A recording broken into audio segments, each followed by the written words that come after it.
కేటీఆర్ ముఖ్య అనుచరుడు అరవింద్ అలిశెట్టి అరెస్ట్ అయ్యాడు. బీఆర్ఎస్ ముఖ్య నాయకుడు కేశవరావు పేరు చెప్పి కర్ణాటకకు చెందిన ఓ కంపెనీ వద్ద అరవింద్ 5 కోట్ల రూపాయలు వసూలు చేశాడు. మిడ్ డే మీల్స్ కాంట్రాక్ట్ ఇప్పిస్తానని చెప్పి కంపెనీని మోసం చేసినట్లు తెలుస్తోంది. అంతేకాదు ఇందుకు సంబంధించిన నకిలీ జీవో ఆర్డర్ కాపీని కూడా అందించినట్లు సమాచారం.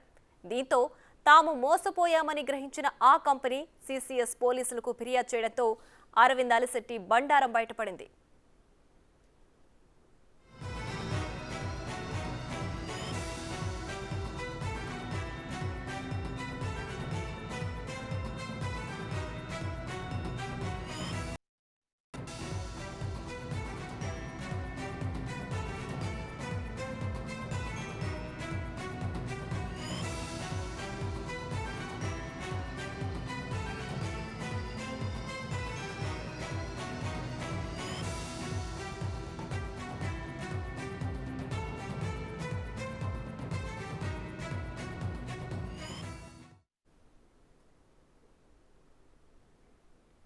ఇక ఇదే అంశానికి సంబంధించి మరింత సమాచారం మా ప్రతినిధి సురేష్ లైవ్ లో అందించడానికి సిద్ధంగా ఉన్నారు.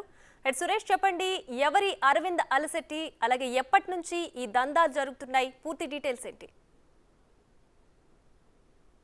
బీఆర్ఎస్లో ముఖ్య నాయకుడిగా తిరుగుతూ ఉన్నాడు. కేటీఆర్కి అత్యంత సన్నిహితుడిగా దిగిన ఫోటోలు కూడా వాట్సాప్లో చక్కర్లు కొడుతున్నాయి. దీనికి సంబంధించిన మిడ్ డే మీల్స్ పేరుతోని కూడా చాలామంది దగ్గర కాంట్రాక్ట్ ఇప్పిస్తా అని చెప్పేసి డబ్బులు వసూలు చేసినట్టు పోలీసులకి ఫిర్యాదు రావడం జరిగింది. ఆ ఫిర్యాదులో భాగంగానే అలిశెట్టిని అరెస్ట్ చేశారు. ఎవరు కాంగ్రెస్కి సంబంధించిన లీడర్లకి సంబంధించి వ్యతిరేకంగా పోస్టర్లు హైదరాబాద్లో వెలిసే అన్నిటికి కూడా కారణం అలిశెట్టే అని చెప్పేసి కూడా పోలీసులు చెప్తున్నారు. దానికి సంబంధించి దర్యాప్తు కొనసాగుతుంది. ఇంకా బెంగళూరుకి సంబంధించి బెంగళూరులో ఒక కంపెనీ దగ్గరికి వెళ్ళి కేశవరావు పంపించాడు, డబ్బులు ఇవ్వమన్నారని చెప్పేసి అడగడంతో అతను కూడా పోలీసులకి ఫిర్యాదు చేయడం జరిగింది. అన్ని ఫిర్యాదులని పరిగణలోకి తీసుకొని ఈరోజు ఆయన అరెస్ట్ చేసి సిసిఎస్ పోలీసులు అరెస్ట్ చేసి విచారణ జరుపుతున్నారు. బీఆర్ఎస్కి సంబంధించిన ప్రచార కార్యక్రమంలో చాలా చురుగ్గా ఉంటాడు.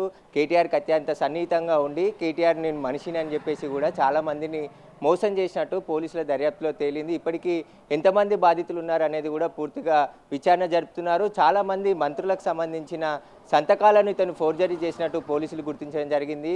అనేక జీవోలకు సంబంధించిన సంతకాలు కూడా ఫోర్జరీ చేసి వాళ్ళకి ఆర్డర్లు ఇప్పించినట్టుగా క్రియేట్ చేసి ఇదంతా కూడా చీటింగ్ పాల్పడ్డాడు. దాదాపు ఇప్పటికీ 4 కోట్ల రూపాయలు వసూలు చేసినట్టు ప్రాథమికంగా పోలీసులు గుర్తించారు. ఎప్పటి నుండి దందా చేస్తున్నాడు, 10 ఏళ్ల బీఆర్ఎస్ పాలన ఉంది కాబట్టి అక్కడ ఎంతమంది ఇతని బాధితులు ఉన్నారు అనేది కూడా ఇప్పుడు వెలుగులోకి వస్తుంది. ఇప్పుడు సిసిఎస్ పోలీసులు ఇతన్ని అదుపులోకి తీసుకొని అరెస్ట్ చేయడం జరిగింది. పూర్తి విచారణ జరుపుతున్నామంటారు. ఇంకెవరైనా బాధితులు ఉంటే నేరుగా సిసిఎస్ పోలీసులకు వచ్చి ఫిర్యాదు చేయొచ్చు అని చెప్పేసి చెప్తున్నారు.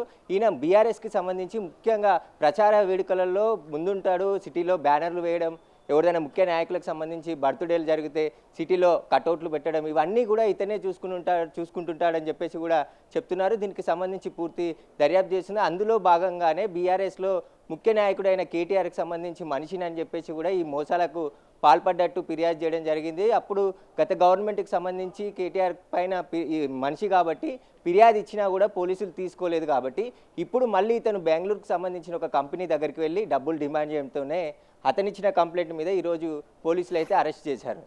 Right Suresh, thanks for the updates.